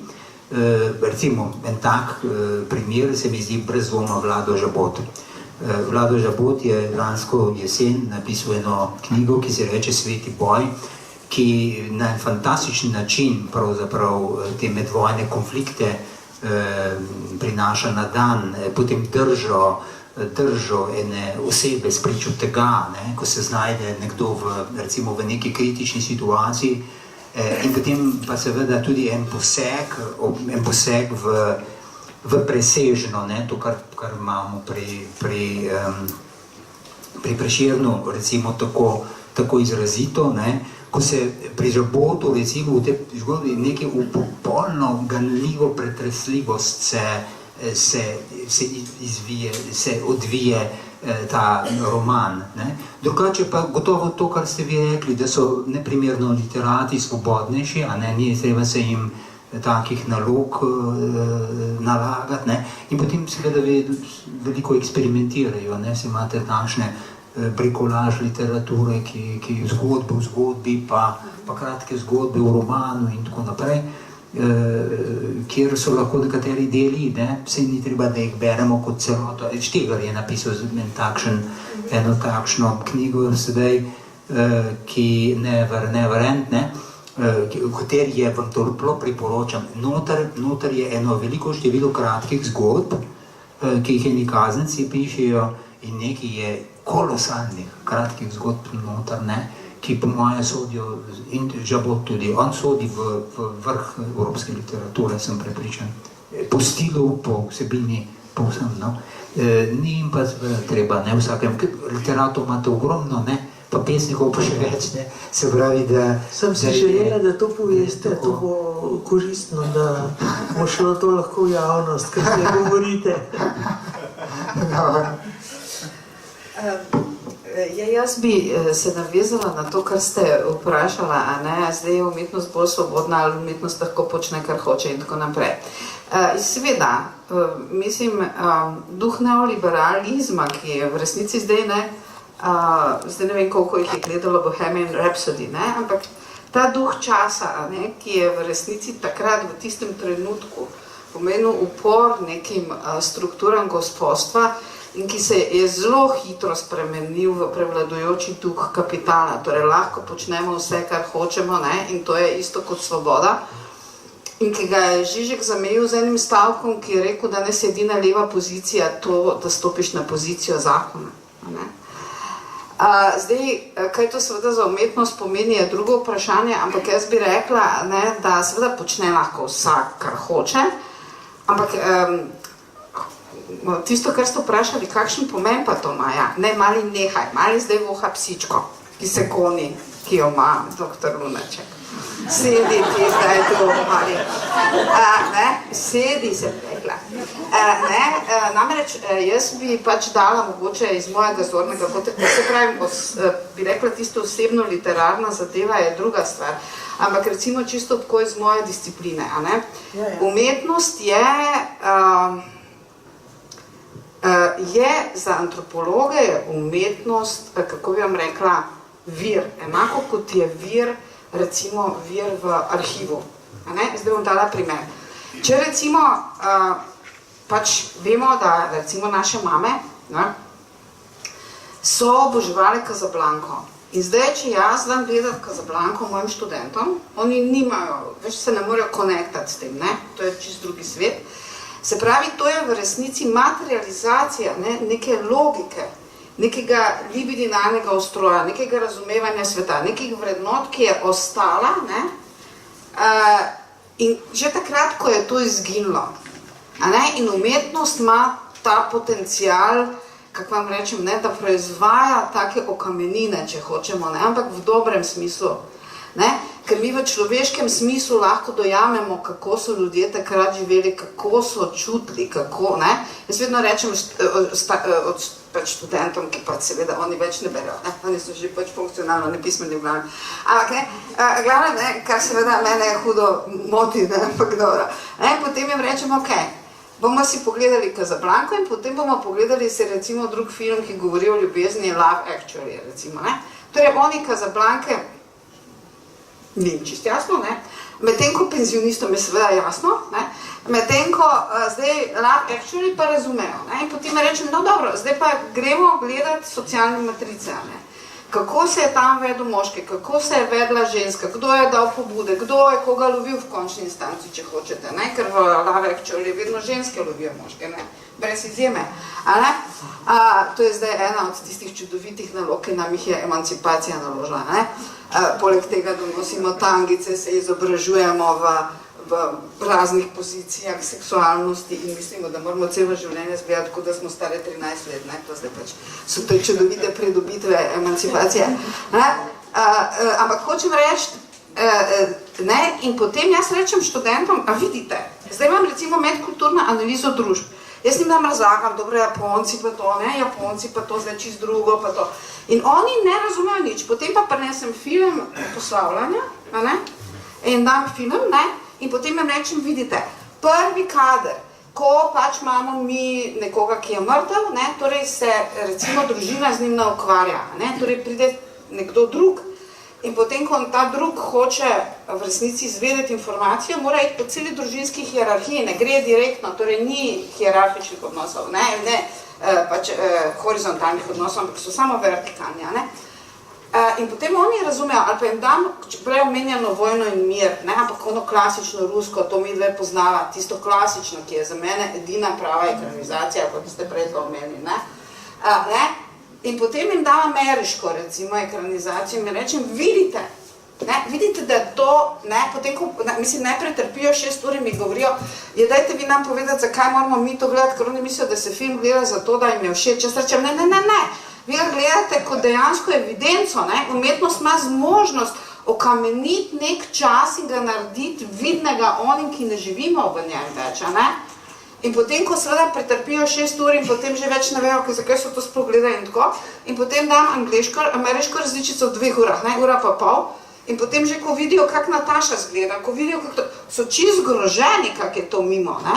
Se pravi, razumete, umetnost ima ta potencial, a ne, zdaj, jaz mislim, da pač, to je eno od vprašanj, ki ste ga na začetku dali, oziroma ki je bilo v opisu povedano, ne, zakaj jih še danes razumemo, ne, zakaj, ko zdaj vsi, ko ste pač govorili, kot če Cankarja beremo, mogoče Cankarja celo bolj kot Prešerna, ne, ker pač pri Prešernu gre za ta projekt, ki je bil opisan, medtem ko pri Cankarju gre dejansko za to, da te zadene, ne, recimo tako kot Grum, ne, ko ti to bereš tam, one njegove pisma ali pa kaj takega, si čist vertika, ne. In potem, ne, zakaj je to mogoče, ne, zaradi tega, ker je, ne, ta zgodba še vedno naša zgodba, ne, se pravi, ta duh časa, to čutenje, to, kako bi rekla, tudi če hočete socialno logiko, ne, je eno umetniško delo prenese skozi časa, ne, in ti ga lahko skozi to razumeš, mislim, tisti čas, ki ga ni, ne, in tistih ljudi, ki jih ni več, ne. Zato jaz rečem mojim študentom, kdo je prebral Vojno in mir, nihče ni prebral, sva največ, zdaj oni berejo, jaz sem vprašal sploh, kaj ste prebrali, tisto, kar je bilo treba, to pomeni one 2 stvari za maturo, ne, in še tisto dvonih skrajšanih, ne, tisto, kar prodajajo, ne, kar bi jaz morala, mislim, kar bi morala država seveda prepovedati, ne. In potem imamo seveda neke ideje pač o Vojni in miru, in potem jim jaz rečem, ja, dobro, tem, ko ste bila Vojna in mira toliko, ne, zdaj manjka vse tisto, kar je kontemplacija, ne, in jaz jim rečem, razumete, Rusi so narod v glavi, Američani so narod v akciji, ne, to se vidi v literaturi, ne, zdaj oni so seveda vso kontemplacijo ven spustili pri Vojni in miru, tako da oni tega ne vejo, ne, ampak, to je... Pa vso kulturno zgodovino, od receptov do... Ja, seveda, ampak eno umetniško delo ima to moč, a ne, in ko ga ti gledaš oziroma bereš, ne, točno vidiš, kje se lahko konektaš, kje pa ne, se pravi, kje dejansko je med našo izkušnjo in njihovo izkušnjo še vedno presečna množica, kje je pa ni več, a ne? In to jaz mislim, da se v resnici v tem, bi rekla, neoliberalnem govorenju, da umetnost lahko počne vse in umetnik lahko vse počne, vsak lahko danes vse počne. Ne? To je naša v resnici težava, se mislim, a ne? In seveda najbolj absurdno je, da je to mišljeno kot svoboda, ne? Da se to izenači kot svoboda. To seveda, mislim, da bi lahko povedala, da to ni svoboda, da to ima kakšne druga imena tudi. Ampak dobro, ne bomo zdaj to šli. Ne? Ampak hočem vam reči, dejstvo je, da ampak ta talent, a ne, da nekdo zapopade duh časa in ga uspe prenesti skozi stoletja, skozi generacije na ljudi, ne, to ima 200 imela, mislim, Cankar, sploh. A ne, ker to je to vprašanje, zakaj nas še danes nagovori. Nas je še vedno sram, seveda nas je. Zakaj nas pa je sram, a ne? Zato, ker je zapopalo nekaj, mogoče, ne, pač mi ga seveda nismo se srečali, ga ne poznamo, ampak je zapopalo neko našo izkušnjo tako, da je niti sami ne moramo zapopasti tako, a ne? In to je ta zmožnost, mislim, da umetnine nasploh, a ne?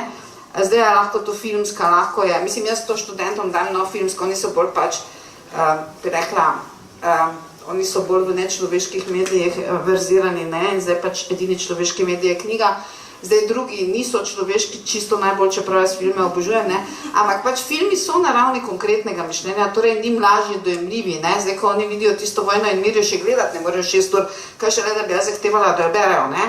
Ampak potem nekako zapopadajo, ne, skozi to tujost, tudi skozi to, da se ne morejo navezati, ne, zapopadajo razliko v tej eksistencialni poziciji, ne, in mislim, da to je ta sposobnost tistega, kar je res velika umetnina in da mislim, da s tem, da se lahko umetniki tolažejo, da lahko počnejo vse, kar hoče, se pravim, žal, ne, mi lahko vsi počnemo vse, kar hočemo, ampak pa verjetno to našega življenja ne olajša. Hkrati bo pa verjetno ostalo spet, tako kot vedno, ne, samo tisto, kar dejansko prenese, ne, čas, neko eksistencialno izkušnjo na tiste, ki jo niso imeli in jo oni skozi to izkušnjo še vedno lahko zapopadejo, se mi zdi, a ne. Skratka, če je umetnost, so neki fosili, ne, potem morajo biti to fosili življenja, ne pa neki odtiski ničesa, kar se je nekdo... To so ti fosili, ki dejansko, kako bi vam rekla, ne, zdaj, če grem jaz v knjižnico in vzamem arhivsko gradivo, ne, je to v resnici mrtvo gradivo, ne. Če pa vzamem umetniško delo, recimo, ne, ki mi to uspe prenesti, pa to živa izkušnja, ne. In to je ta prednost, kako bi rekla, ki jo ima umetnost, ne, oziroma ta potencial, ki ga ima umetnost pred, ne, recimo, klasičnim arhivskim gradivom, ne, ker pač ti poleg seveda nekih podatkov, ki ti jih da, ti da tudi to eksistencialno izkušnjo, ne. In mislim, da to je tisto, kar na nek način smo mogoče pozabili. Moram pa reči, da v antropologiji, no, in s tem bom končala, da ne bom zdaj tudi celega predavanja, obstaja prav metoda, ki mi rečemo, pač, antropologija literature, ne, kjer greš ti skozi literaturo in skozi literaturo rekonstruiraš neko dobo, ne, ker pač nimaš več živih ljudi, a ne? In zato jaz tudi vedno rečem, kadar seveda razlagajo o tem, kako je bila Ana Karenina prva feministka, pa ko je bilo to nje težko, pa ne vem, kaj je bilo. Jaz rečem, da naj grejo oni to brati. In tam je stavek, mi bomo vedeli, ker beremo, ampak moji študenti tega ne vejo, ko pač Karenin zve, da ima ona ljubimca tega narcisističnega tipa, on reče, veš kaj, mene tvoje privatno življenje ne zanima, dokler boš ti pač opravljala svoje dolžnosti, ne? In potem jaz tim rečem, no, drage moje dame, prosim, ne dvigne roko tista, a ne, ki je mož potem, ko je zvedel, da ga je prevaljala, rekel, mene tvoje privatno življenje ne zanima, ti samo dolžnosti opravljaj. Ne? Razumete, to je zdaj ta sprememba v duhu časa, ne? In torej, ta stavek dokazuje, da so vse naše nakladancije o tem, kako Ana Karenina ni imela prostora, kako ona ni mogla, komod bi lahko imela, ne, enega ljubimca, 830 bi lahko imela, tako kot mama od njenega fatalca, ker so se vrstili skozi njeno spalnico ti ljubimci, ampak hočem reči, to ni bil problem, ne, to, ker si ti opravljal svojo dolžnost. Ne, problem ni bil v tem, da nisi ti mogla imeti ljubimce, Ali pa tako, kot je Jovanovič tu res grešil, pa jaz Jovanoviča drugače obožujem, ne, ampak ko on začel, ona si ni mogla privoščiti tega, kar so si moški privoščili. Seveda si je lahko. Vsaka ženska v najbolj patriarhalni ruski družini si je to lahko privoščila, mislim, imeti vrsto ljubimcev. Tega si vi danes ne morete privoščiti, ne, ko ste emancipirani. Ampak hočem reči, ne, in to je zdaj ta duh časa, če ti pač verzirano znaš brati literaturo, ne, in če jo pač dejansko bereš na ta način, da se ti rekonstruira, ne, socialno življenje skozi njo, potem je to fenomenalni vir, ne? Fenomenalni vir. In zato jaz pravim, da pač seveda tisto, kar je res umetnina, te nagovori, ne? Ni važno, kdaj je bilo napisano. Te nagovori ravno zato, ker ima to sposobnost prenesti neko izkušnjo. A ne? Seveda, dobro, zdaj ne bom šla v to, koliko lahko nagovori moje študente. Mislim, res moraš biti pač tehnično, vse pismen, verjetno. Ampak drugače pa je to mislim, pač razlika, no, ki jaz mislim, da obstaja med tistim, kar pač, ker seveda je potem, to se vi bolj spoznate, a ne, je to stvar stila, sloga, nekih fines, ki so pač, a ne, stvar tehnike in še ne vem česa vsega, ampak za mene, kot recimo antropologa, je pa to bistveno, ne, in zato jaz pač pravim, mi imamo skozi umetnost ogromno virov o tem, kako so ljudje dejansko živeli, kako so mislili, kako so čutili, ne? Sam brat je treba znati, ne? Kar pa seveda žal izgunja ta sposobnost, se bojim. Mogoče bom še malo en lonček predstavila. Zdaj je bilo nekaj povedano o slovenskih pesnikih in pisateljih. Bi bilo možno tudi kaj reči o pesnicah in pisateljicah sodobnih? Izvolite.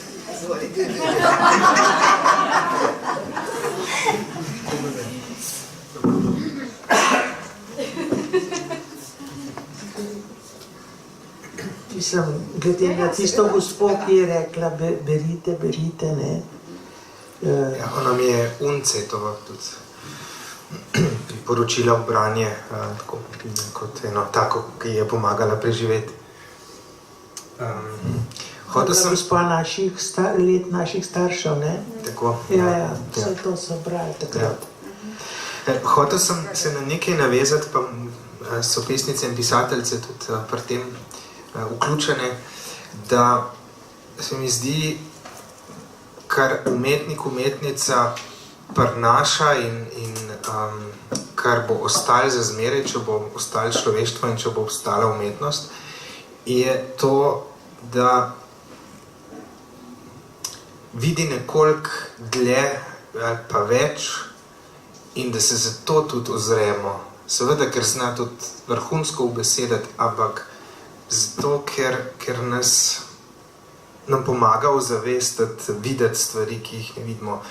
In se mi zdi, da literatura, ne, ko Cankar je začetek modernizma, mislim, je naš modernist in z moderno in še potem s postmoderno smo priča temu nekemu fragmentiranju in izgubljanju tudi občuti enovitosti znotraj sebe, enovitih identitet. Zelo je fragmentirano postalo, tudi nek duh časa je takšen, kjer je težje slediti, ker so tudi neke norme ali te postave, kaj je potrebno narediti, se zelo hitro menjajo in so predvsem fluidne, ne trdne. In se mi zdi ponovno s to isto mislijo, če to uspe človek pokazati nek tak umetnik, ki vidi in zmore to, nam pomaga reflektirati, kje smo in kam se premikamo, kako se stvari spreminjajo. Tako da mislim, da je to tisto, kar je funkcija, ki ostaja. In preko smo tudi v povezavah med strokami govorili, so posebno zanimivi tisti, ki so dvoživke. Bi Veroniko Dintinjano omenil kot zdravnico in pesnico, ki to in še prevajalko, ki tako uteleša to, da je videti in tudi prinaša v svoje pesmi neke stvari, ki jih iz svojega poklica,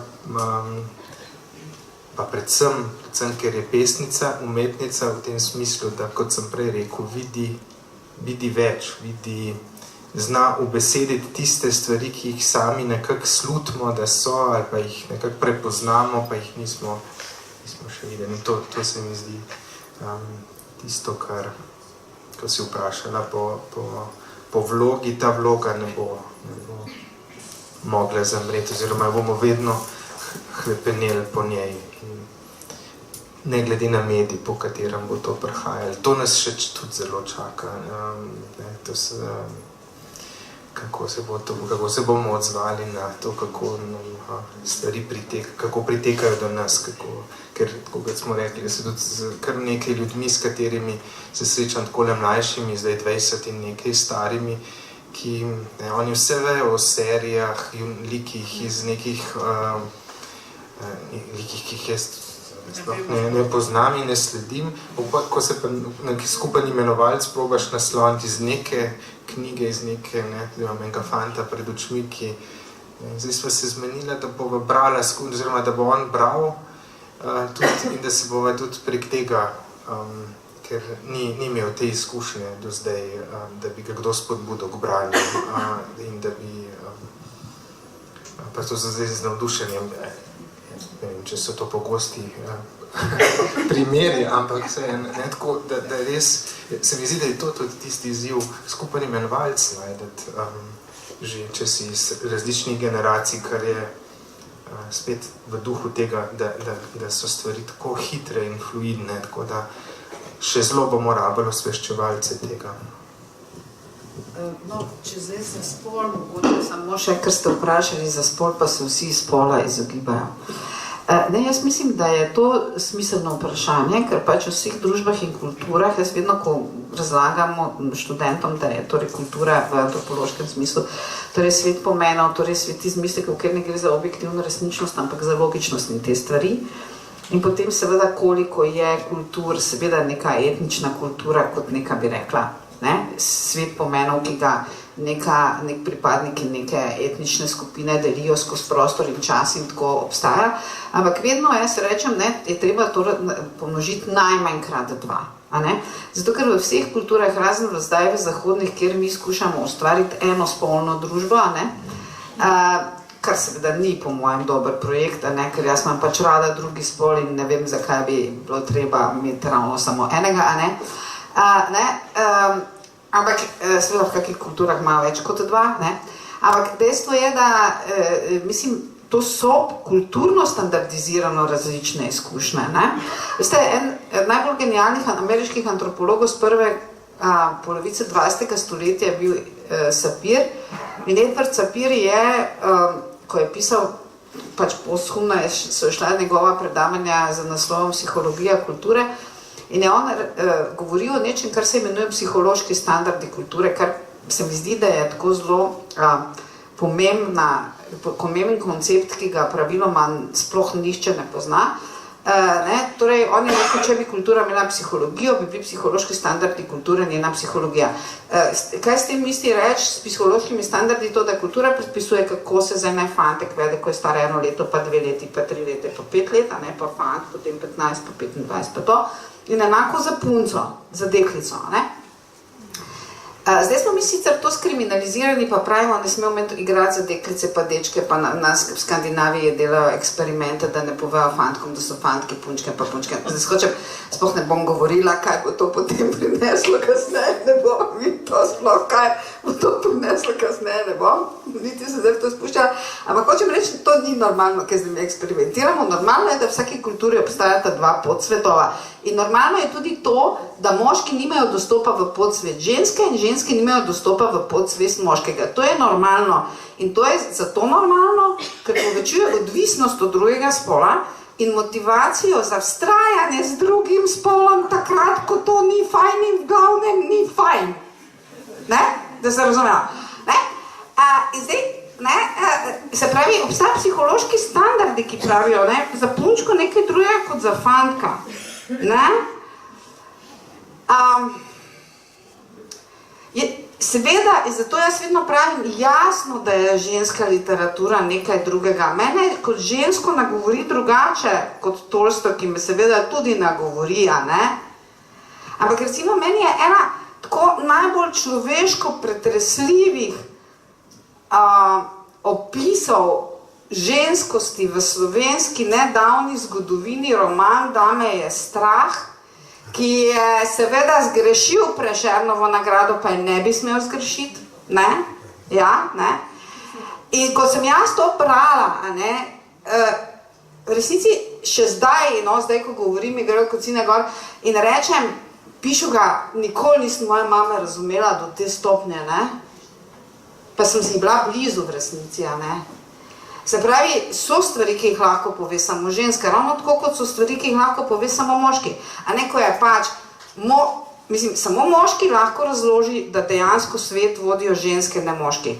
To je seveda Žižek razložil v Heglu in označevalcu, ko je rekel, no, zdaj mi v tej zahodni kulturi, nam moškim, no, mi smo gospodari sveta, pametni, ženske so pač neumne, pa čustvene, pa tole.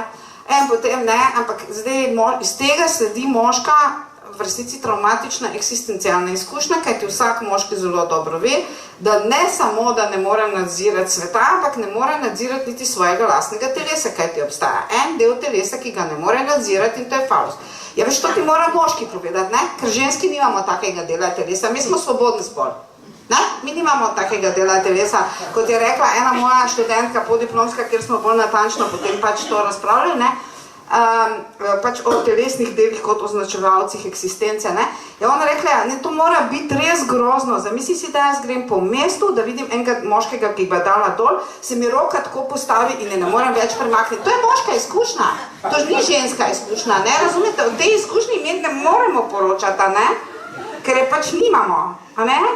In potem Žižek dalje seveda potem pove, ne samo to, da zdaj ne vsakemu moškemu jasno, da on ne more biti gospodar sveta, zato ker niti ne more biti gospodar svojega telesa, ampak potem Žižek dalje pove seveda, da ne, moški ne samo da ve, da ni gospodar sveta, ampak ve, da kdo je gospodar sveta. Ne, gospodar sveta je tisti, ki obvlada njegov falus. In kdo to je praviloma za večino heteroseksualnih moških njegova ženska, ne? In seveda tukaj so seveda zgrešile vse feministke, ki razpravljajo, kako ženske niso imele moči, ne? Vedno so jo imele, ker so vladale preko te moči, ne? In zdaj to nam mora povedati moški, mislim, to zdaj ne moremo me ženske izumiti, ker to ni naša eksistencialna pozicija in zato jaz tudi manj študentom razložim, zato so vsi spisi o svobodi napisani strani moških, zato ker to je njihov problem, to ni naš problem, mi smo svobodne. Razumete, oni pa pišejo o svobodi, ne? Razumete, to je zdaj razlika, ne? Razen zdaj seveda piše o svobodi tudi feministke, ampak to je zdaj druga stvar. To je zdaj v resnici težava pri genderju, ne? To je zdaj več druga stvar. Ampak hočem reči, seveda je razlika. Ne, jaz sem absolutno prepričana, da je razlika in tudi, mislim, jaz nimam teh šovinističnih ali pa feminističnih pristopov, ne? Ampak, kako nam rečem, seveda na nek način me bolj nagovorijo ženske kot moški, ne, ker sem pač ženska.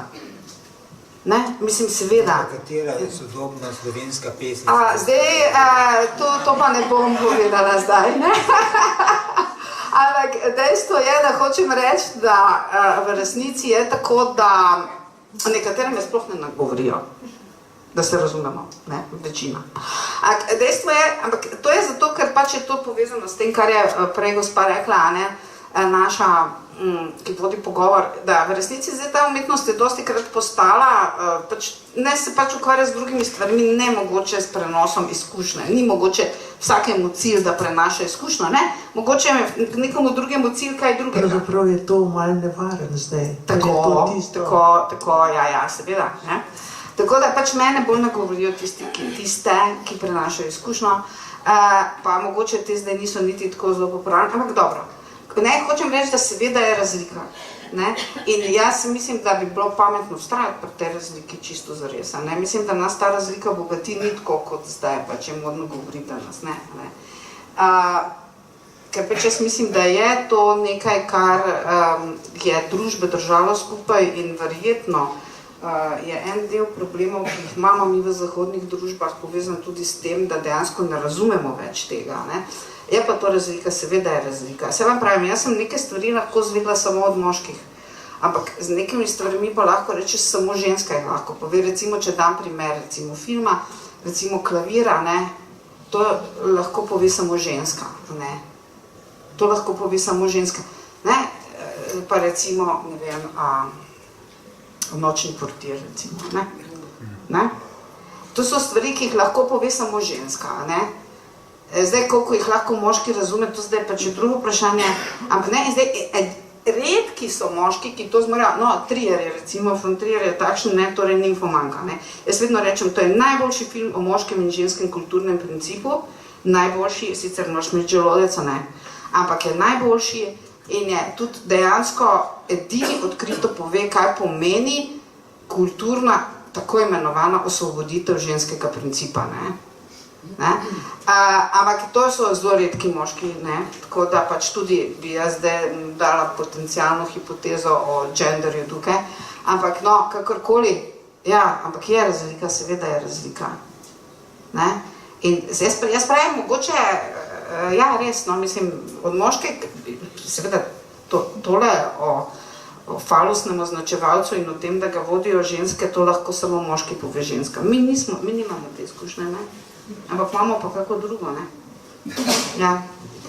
Jaz bi samo še povedala, da je avtorica tega omenjenega romana, da me je strah, Maruša Krese, če bi kdo želel to brati. Bi s tem, kar zaključili, pa bi dala mikrofon širnemu občinstvu, ki... Ja, hvala lepa. Vprašanje, prosim.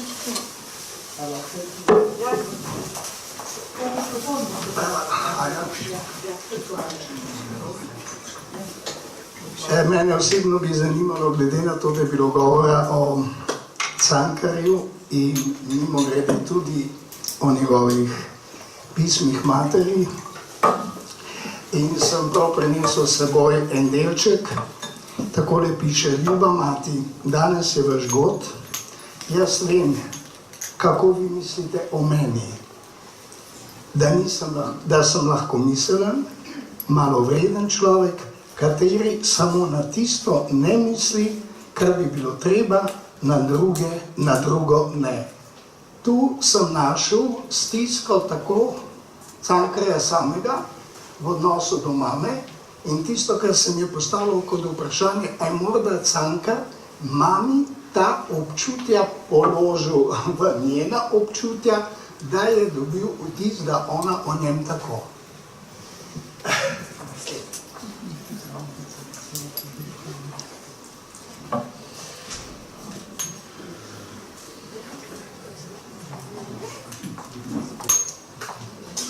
Dokler znanstveniki še razmišljajo, bom jaz samo eno malo stvar rekla, kot iz tega, kot si jaz to predstavljala. Mislim, da vsaka mati zelo dobro začuti svojega otroka, kjer je bolj nadarjen, kjer je manj nadarjen in to zelo dobro ve. Ne mislim, da se glede na to potem vede, ampak to zelo dobro ve. In jaz mislim, da je imela Cankarjeva mati tudi zaradi tega, ker je vedela, koliko je Ivan drugačen odnos. Pravzaprav so vedeli tudi nekateri drugi otroci in so ga porabili za neko kringo ali pa za en paravan, kar se bere v mnogih črticah. Ne? In mislim, da tukaj ven skoči, ker to je pač moja blago intuitivna razlaga, da pač mlad človek, ki ima tisto strast za umetnost in tisto občutek, pač to je 17-letnik, seveda more začutiti tudi drugo plat, ne? In on je začutil tako, kot da je zelo nadarjen, kar v pismu sledi in potem tisti dvom in pri materi isto.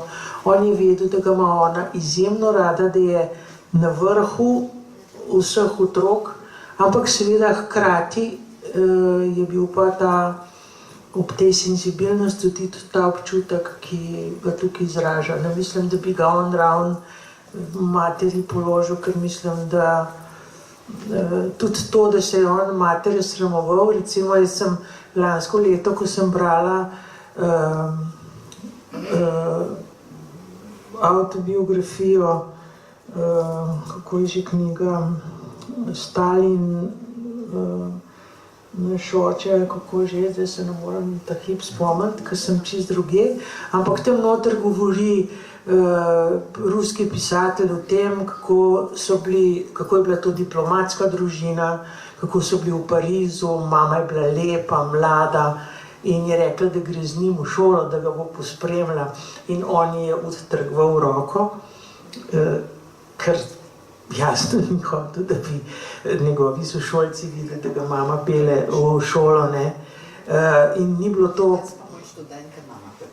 Ja, in to seveda tudi v tem primeru ni bilo, je bilo vse te revščina, hraste, vsa slovenska zgodovina, tukaj manjka, gre za velemesto, gre za izjemno lepo mlado žensko, gre za bogate ljudi, za diplomate, ampak za isti psihološki občutek.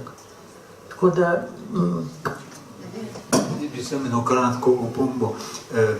To se ve, ne, da je Cankarjeva mati bila v tem smislu vpliv na se oče, je od družine odšel, od družine odšla. Se pravi, da je ta mati mogla v enem smislu upravljati obe funkcije, očetovsko in materinsko. In seveda ne, iz takele stvari se recimo tako vidi, kot da bi zdaj ta mati seveda na način tudi uvirala, ne, čustveno takšnega besede. Hkrati, tisto, kar se mi pa bolj pomembno zdi, je pa to, da je to hkrati pa tudi vir njegovega na nek način trpljenja, ampak tudi ustvarjalnosti. Brez te matere, jaz ne vem, če bi on literarno na tak način uspeval. Ena paralela se mi pokaže tudi z Rembojem, ki je tudi mati sama vzgajala otroke in so to mater tako vlačili literarni zgodovinarji, kot da je bila na pošasti in tako naprej. Potem pa, ko to natančno pregledaš, pa vidiš, da brez te matere, točno takšna, kad je bila, sploh tega Remboja sploh ne bi bilo. To sem hodil. No, jaz bi tukaj dodala samo to, da ja, tukaj gre, mislim, sem za dve opaske. Ena je, če gledamo to k drugim orientirano socializacijo, ker očetova funkcija praviloma manjka, ne, v klasični obliki, takšne osebe vodi ne klasična vest, ampak strah. In ta strah se manifestira skozi občutke krivde, ne, zelo pogosto, tako da ne, jaz sem kriv, da nisem dovolj dober zate v tem smislu. Zdaj mama je pa, in mislim, to je tako imenovani materinski veliki drugi, ne, oziroma potem ideal jaza, ki funkcionira drugače kot očetovski. Zdaj drug problem pa je, da če mama obe funkcije opravi, kar je dr. Lunaček povedal, ni izpeljana ta klasična separacija od mame, ki jo drugače izpelje oče. Ne? Se pravi, otrok ostane dvojno vezan na mamo, najprej pač kot na materinski objekt in potem seveda kot na izvor zakona. Ne? Kar seveda potem dela to eksistenco za precej problem, mislim težavno, ne? Ker pač drugače, kadar to oče naredi, potem se otrok takrat odreže od mame, mislim, po tej popolni otopljenosti od mame in ne sprašuje več mama, ti misliš, da sem jaz to naredil prav, recimo niti ne socialno, niti ne, bi rekla, imaginarno, ne, ampak ima instanco zakona, torej vpraša vest, ne, torej, ne. Zdaj, če mama te obe instanci pokrije, ne, koga naj vpraša kot mamo, ne, in tudi je treba, iz tega je treba razumeti to stalno na slavljanje Cankarja na mamo. Ne? Saj ona je v resnici bila oboje, opravlja materinsko funkcijo, očetovsko funkcijo in zato je potem značilno, da ni te ločitve otroka od matere, oziroma da nekako ne moreš poiti temu dialogu z mamo, ne?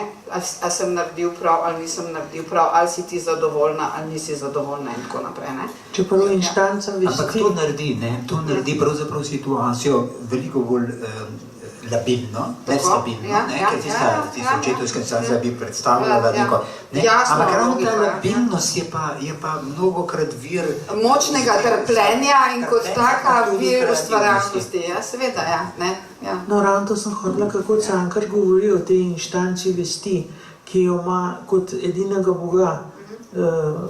Mislim, večkrat to je pač tisto, na kar se on zares referira, kaj ta sodnik reče, kaj drugi govorijo, kjerikoli avtoritete, ampak kaj ta vest reče. Ampak ta vest, vemo, da pri Cankarju je ta vest, kako bi rekla, naredila eno pot, Ta vest je naredilo eno pot od matere do recimo Boga, če ste zdaj to omenila, Spravi, vemo, da je naredila eno pot in ta pot je v resnici seveda tudi njegova pot, v resnici te emancipacije, tudi socialne v tem smislu od materinskega velikega drugega, Ampak to običajni posamezniki, ki zdaj spadajo v ono tretjo kategorijo, ki je dr. Lunaček omenil, običajno nikoli ne naredijo, in potem je pač mama vedno referenca, On je v tem smislu izjemen in seveda je pa povezano tudi s vsem tem trpljenjem, v katerem imamo pa seveda dokumente, In tudi vse tisto, toliko samomorov, toliko, mislim, tega psihološkega trpljenja, to je povezano s tem, seveda, Pa mogoče tudi res pomembno, da kako je, Cankarjanska mati je tako, tudi ena taka prispodoba neke matere, ki je zelo intruzivna, ki obdaja s krivdo in tako naprej, ampak to je seveda z vidika lahko doživljanja, ko si v taki situaciji otroka in zdaj to, tudi kot strokovnjak, ko spremljaš nekoga, moraš zelo paziti na svojo nevtralnost pri tem, da lahko pospremaš človeka skozi to in skozi svojo borbo in skozi to, da odraste in da vidi, kaj je pa mati tudi. In to je pri Cankarju poznamo pri njegovih likih, kot je Janez iz Na klancu in tako, ko mati res umira ali umre, se pa razodene tudi ta drugi del, pa pokaže še to bolj, kaj pa je vse tudi pridobil in mama postane celovita, ne samo tisti del, proti katerem se je treba upirati, zato da si grozeč velik.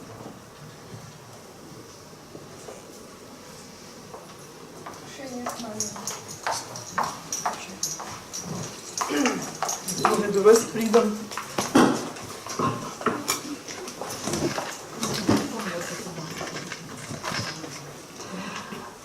Jaz bi pa rada vprašala, kaj menite o petem dejanju Cankarjevih Hlapcev. Nobena drama v 110 letih uprizorjena se ne drži besedila tega petega dejanja. Ko pač se zgodi čudež, vsi pričakujejo, da bo naredil učitelj samomor, se pa naredi čudež in on vidi nov smisel življenja. In to ni nikoli bilo upoštevan. A je to pač izbira pač lahko svobodno, kdor to režira, ali kaj je tukaj narobe, ali to kaže tudi na naš značaj oziroma na to našo nagnjenost k samomoru. Ker v vsakem prizoritvi naredi učitelj samomor. Oziroma se je dogajalo pred drugo svetovno vojno, da so celo peto dejanje spustili. Ne vem, če vam je to znano, ampak tako je. Se razsvetli. Zelo zanimivo,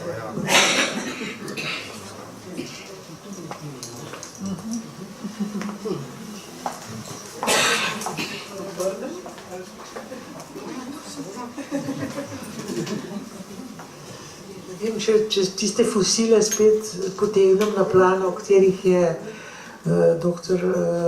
Godina Vuk-Vogojna govorila, bi rekla, da verjetno nobenemu režiserju ni bilo to peto dejanje kot originalen fosil, ampak kot ena stvar, ki mogoče se jim je zdelo, da ni bila vredna Cankarja in da so jo pač zato obšli.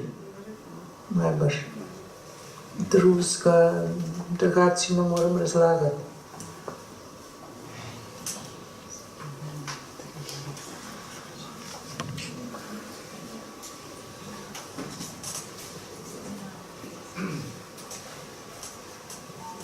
Če nima nobene misli več v zvezi s tem ali pa kakšna vprašanja. Hočemo biti nevidni. Se vam še enkrat lepo zahvaljujem za obisk in želim, da se kmalu vidimo.